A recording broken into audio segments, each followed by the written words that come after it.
you're going to get the best advice. Listen to your client. Listen to what he needs. We learned something very good. The story about matching buyers and sellers is really cool, right?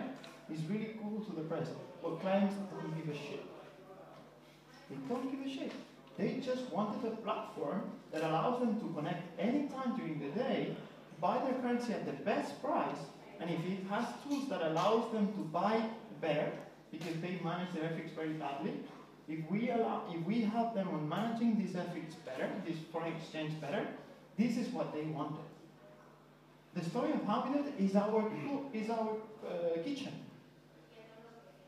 But actually what they want is the service, and we learned this. We were pushing, hey, we are matching P2P and this and so cool. Well, they don't care.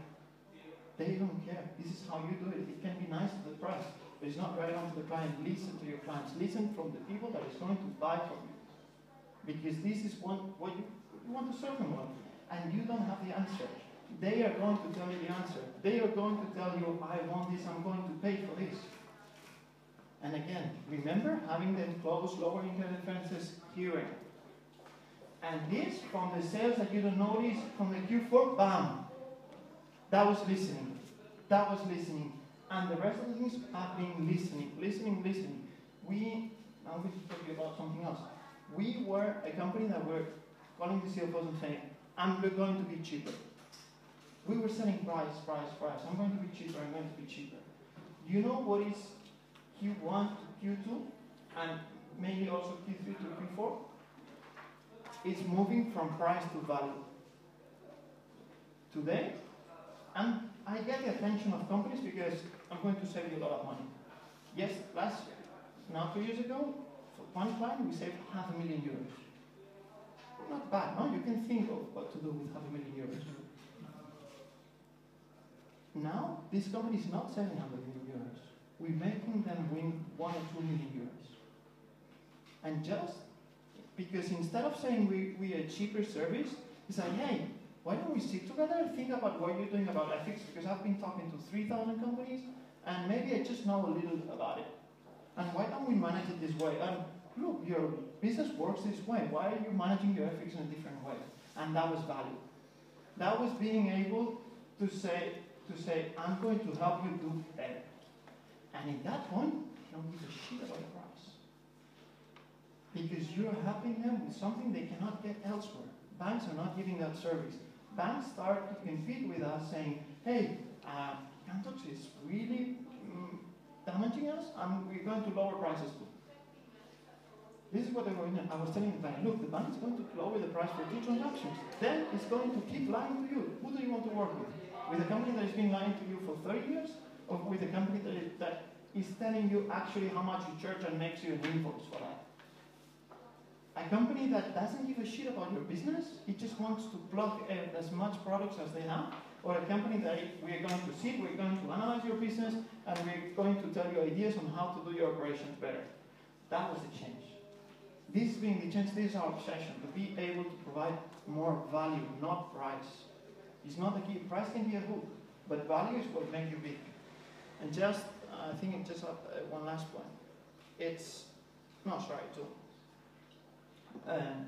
evolution is not clear. I mean, it looks really nice now that I'm saying, hey, just move from price to value. Very nice phrase. Actually, my presentation was about pictures and this kind of stuff, but I was here yesterday, the other day, everybody's putting nice pictures. My pictures were more horrible. This is why I only put this. But this transition from price to value is failing. But please, after every fail, I'm going to be the 100 people that tells you that, and you probably already know. But it was very useful to me that people repeat it. Fail, learn, fail, learn, fail, learn. You need to learn after the fail. The fail is okay, but just learn for it. We are a company that it's quite difficult, especially at the managerial level, to get someone new. Because the emails we send to each other, really, I mean, they are tough. If you're not tough, if you don't see that the other one is not telling you something that is not hurting you or actually being against personally you, if you're landing there, you say, well, this is war. But this is our way of learning. We have in the world learn every day. It's one of the values of the company. but learning every day means learning from ourselves, learning from the people we talk to, internally, externally, clients, network. And we criticize a lot each other, but this has been also one of the keys for us to get better and better. And Philippe just crushed it, but I want to finish with the sales is sexy stuff. We have at the company we have a monthly meeting, and our tech guys is always there saying, "Oh, tech is sexy," so I copy it and I put it in the sales sexy. We have the image of salesperson as, I know there's a company selling second-hand cars, but I always take this example as a fat guy with a cigar that sells you used cars. This, at least in many business schools, I find this challenge when I try to hire. I call them consultants because they feel better, but it's salespeople. But really, they are consultants. But we need to change this mindset. Philippe is selling every day. He's going to tell you how we have raised 18 million euros. He's selling every day. You need to be selling. You better have inside your co-founders both a salesman. On both of you, probably in different sides, probably on raising money and going to the clients. But I studied at business school. I thought I would end up being a financial director or managing director. I never thought I would end up being a salesman. I found my passion. But it's really, really hard. I try to hire people from the same business school, and when you tell you're going to do sales, they just walk away. They run. And hey, sales is what it's going to pay your salary now. Salespeople is the people that will pay the salary of the tech guys. And you better listen to them. And they will try to transform your company. They are very, very picky. They are really something like, just go sell. And they will try to change everything. You don't have to listen to everything he says. I agree. But just listen when he repeats a lot something. Because he might be helping you to evolve the company. And this is why I'm saying sales is absolutely strategic in any company. I don't care if you're selling the internet. Just sell. And have someone out there which is pushing the product and is telling everybody at a Friday night, at a birthday game, whatever, what the company is doing and that they should buy from it. Because in the end, it's what is going to bring money to your company. That was my part. Thank you.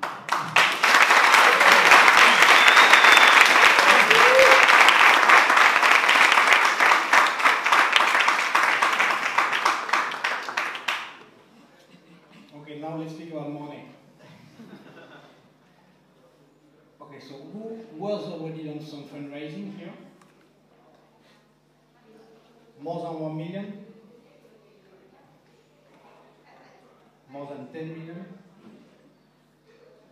Okay, fine. So you will be focused on what I'm saying. So I will follow on with that slide.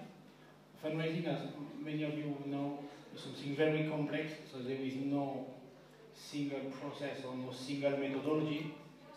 What shows that to fundraise, you will need to be good at selling and getting clients and getting revenue. I think there is no mystery on that side, and I will not make a pitch about metrics. I will just try to explain two things that are extremely important and maybe a bit less known regarding fundraising.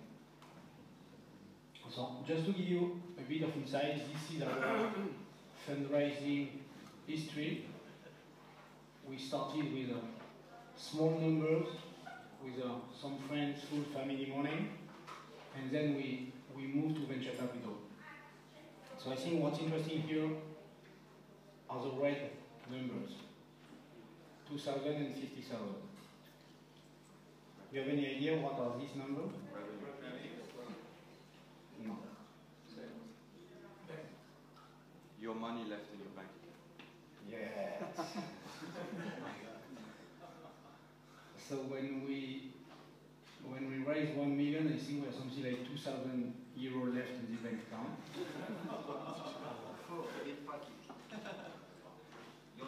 But at that moment, I think we were spending 5,000 euro a month.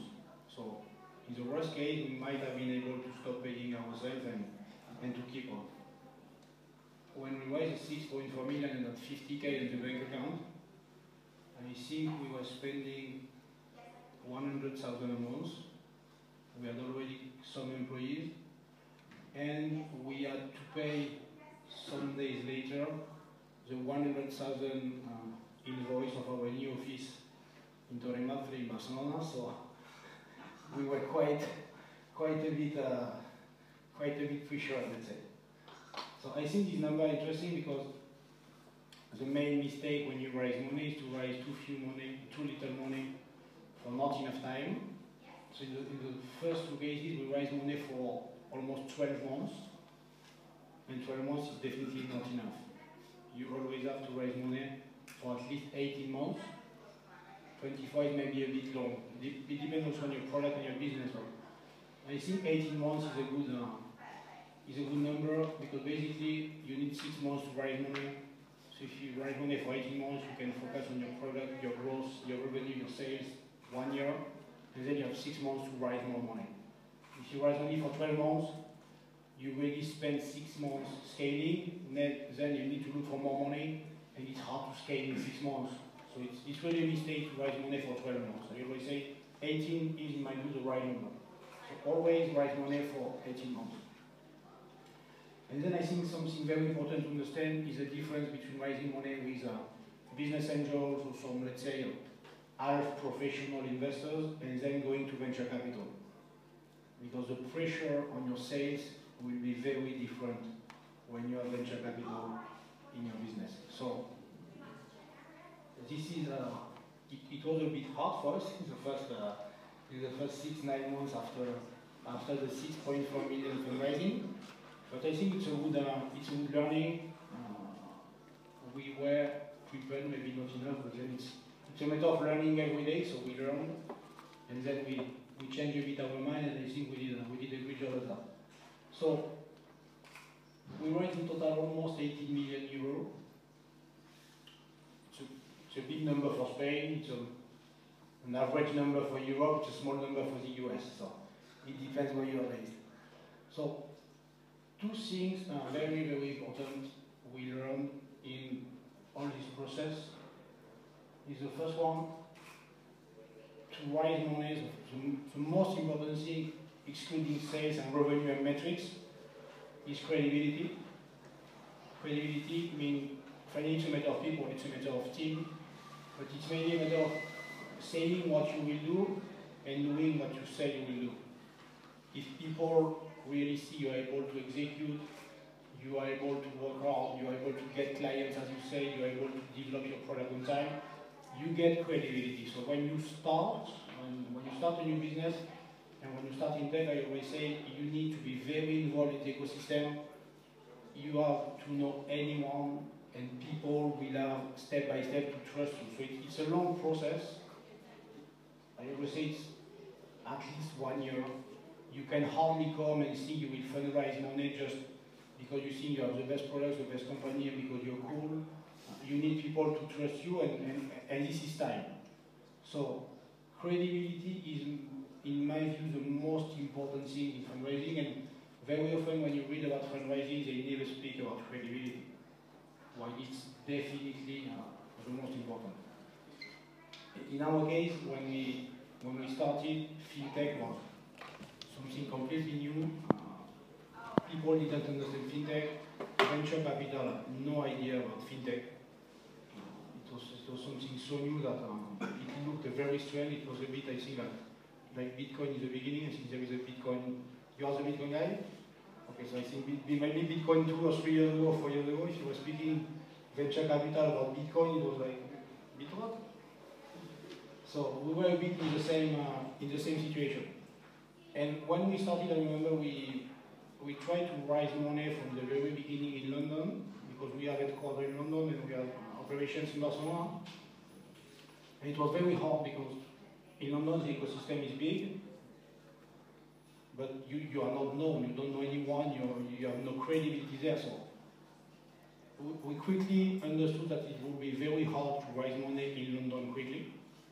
So we finally raised money in Spain, but we started the process of really being very involved with venture capital in London, meeting them very often, giving them some numbers about the business, And then quickly, not quickly, but maybe in 1 year, 1.5 years, we started getting a lot of credibility. And now you are very often the top VC fund in London, when they have to do investment in fintech, they call us to ask opinion about businesses. So when this happens, this is really that you have reached a quite high level of credibility in the VC scene. Okay, so credibility, please always remember that. It's always a matter of people and credibility. If you have no credibility, you will never raise money with no one, except maybe some dumb investors. But you don't want dumb investors in your company.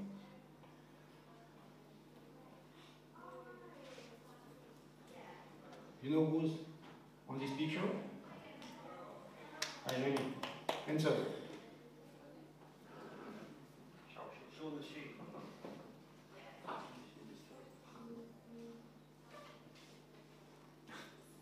Investors, venture capital. They are like this. They are all running in the same direction when something exciting is happening. Even if they do not understand, they are all following the same direction. So, the second very important thing is momentum. Momentum is when VCs will all run in the same direction. And this doesn't happen every day. This happens maybe every, 2 or 3 years. 4 years ago, all VCs wanted to invest in Groupon and Groupon likes. And now the Groupon business is a complete disaster and failure. But they all wanted to invest in Groupon or copycats of Groupon. It was like the new extremely exciting stuff, and they all wanted to be in. So you have to understand this momentum aspect of fundraising. In our case, during the 2 first fundraising, there was no momentum. Fintech was not sexy at that moment, so you really hard you were really challenged by VCs, and it was really hard to convince them to invest in fintech. In the third fundraising, 6 million something, it was a bit easier. Well, not easy, but it was a bit easier, because fintech started being a bit hard. And now it's absolutely crazy, they're absolutely irrational. All VCs want to put money in fintech, they don't care about anything, they just want to put money. Because there is one aspect very important when you raise money is to understand how VC work. And it's quite simple. They don't care so much about the money they will make on their investment. If you say it to them, they will say it's not true. The most important for them is to be in the first quartile, which means it's to be in the 25% most successful VCs. Because if you are in the first quartile, you are able to raise more money for your fund in the future, and you are able to go on in the VC business. And you are able to charge a lot of management fees to your investors, because venture capital also have investors that put money in the funds. So if you're able to raise a fund and another because you're in the first quartile, you can earn a couple of $1 million every year, and you can live extremely well. So what's really important for VC is to be in the first quartile. And when there is a momentum and an industry that starts being extremely hot, they all want to be in that industry, because what they know is that if they lose this opportunity and the industry becomes very successful, they will probably not be in the first quartile in the next couple of years. So this is why now everyone wants to be in fintech. This is why now, for example, they are all very excited about Bitcoins. They don't really understand Bitcoin, because they all want to be in Bitcoin, because they think if it's a huge success and we are not in, we will make much less money than our competitors, and we will not be in the first quartile. So even if they do not understand, now they all want to be in Bitcoins. This is momentum. Now there is a fintech and Bitcoin momentum. But maybe during the next 3 years, you will build your business and you will not see any momentum in your business and your industry. But you have to understand that fundraising and momentum are really linked. So when the momentum is coming, change your behavior regarding fundraising, because the leverage you get is much different, much different. So, two things please to remember about fundraising: credibility. You build it on a daily basis. You may lose it very quickly, but it's maybe the most important thing to build. And momentum. This doesn't depend so much on you. This will happen or not, but momentum is really the key driver in VC funding. So for those that are in that kind of moment, Bitcoin is a good example. Be hard and play hard. Thank you.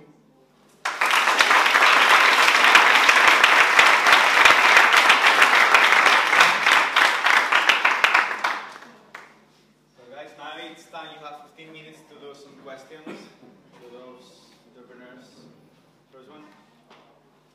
Yeah, you were saying that when you get VC in, suddenly you have a lot of pressure on revenue. How does it show actually? What does that mean, pressure on revenue? Pressure on revenue means that before VC money, usually you have a plan, so you name it a budget or a plan, and if you don't really follow the plan, you are under, you don't have so much pressure. I remember that at that moment we were sending maybe some kind of reporting to our investors one or two times a year. They put money and they hope it will work. When you get VC money, you are reporting every month. So if you're not on your budget 1 month, it's not a big issue. But if 1, 2, 3 months you are maybe 10 or 20% below your budget, it's another challenge. Depending on the kind of VC you are, in our case we have one of them which has, let's say, a complex personality. Board meetings can be quite challenging. But so you have to know that when you accept VC money. It's psychological pressure. They don't have tools to, do more than that. But anyway, you also put pressure on yourself. You don't need that. But yeah, it's another kind of pressure.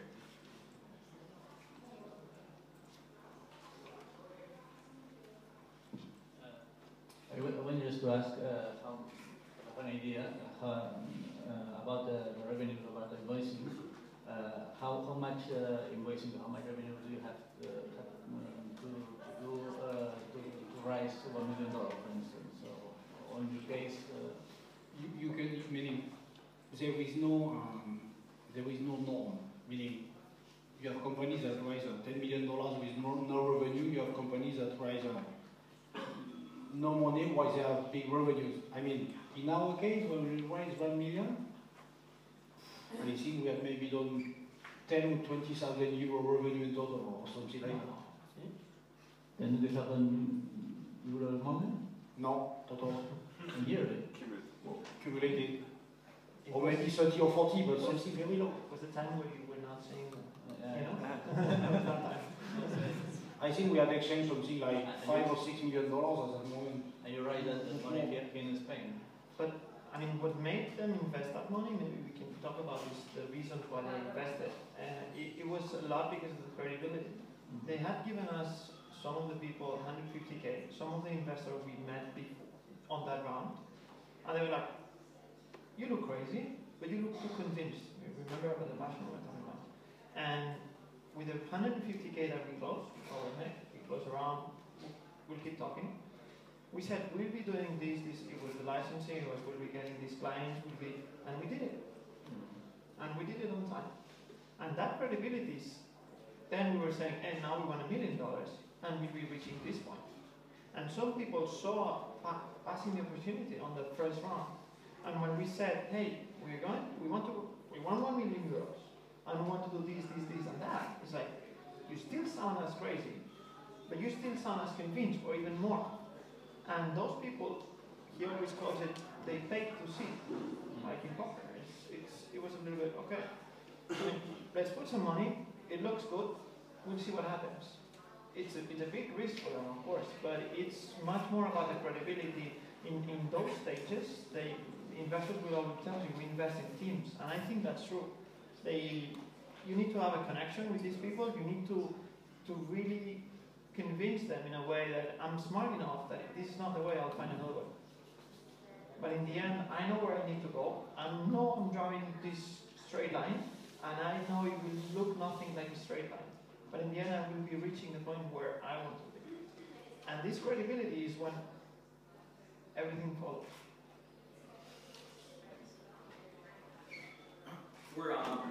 Were the early investors protected in the later rounds? Yes. Or did the VCs? I think we have no complaints. The early investors? No. What do you mean by protected? Well, did they Anti-dilution. did they have their fair share of the company, or did those VCs come in and cram them down? No. The only thing that happened is we had no investor protection in the beginning, so no anti-dilution, no all that stuff. We started having it with a VC round. But I think it was a very fair deal for. There was nothing from VCs that was hurting business angel. I'm not aware of any business angel that feels that he's being treated unfairly by the VCs. In my case, for example, my family put some money, so that's another way to protect your early investors too, right? And this is also, I think it's good to have family money puts a lot of pressure on you, a lot. But it also this is something that business angels like a lot, because they know they can be treated more fairly afterwards. That's a good insight. Hi, at the back of the line. Thank you for your presentation. I have 3 questions. First one is, how much control do you have in the company? Second one is, what's the next stages and how much runway do you have left? And the third one is, what is your end goal? Thank you. Okay, first one, management, founders management, we still have something like half of the company, more or less. Second one, what was the second one? Runway. What do you You said 18 months. The plan now is no fundraising needed except if we want to fundraise.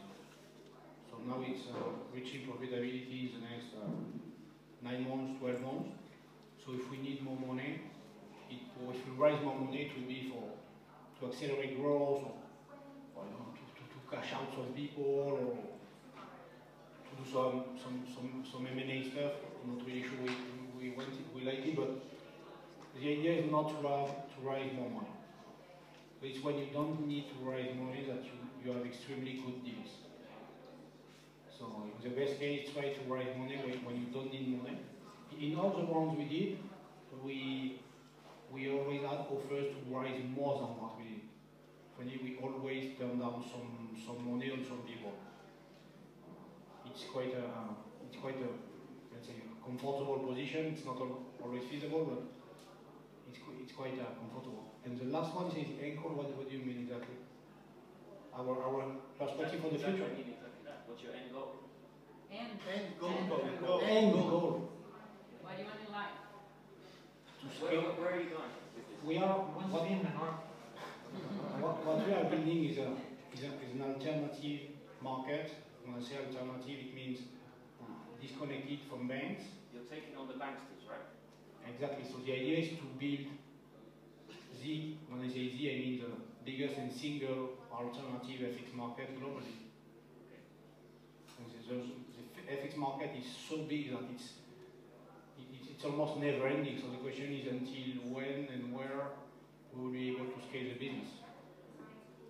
Just to comment on the first question about the control, we get this question a lot, and usually people are satisfied with what they see of what is the stake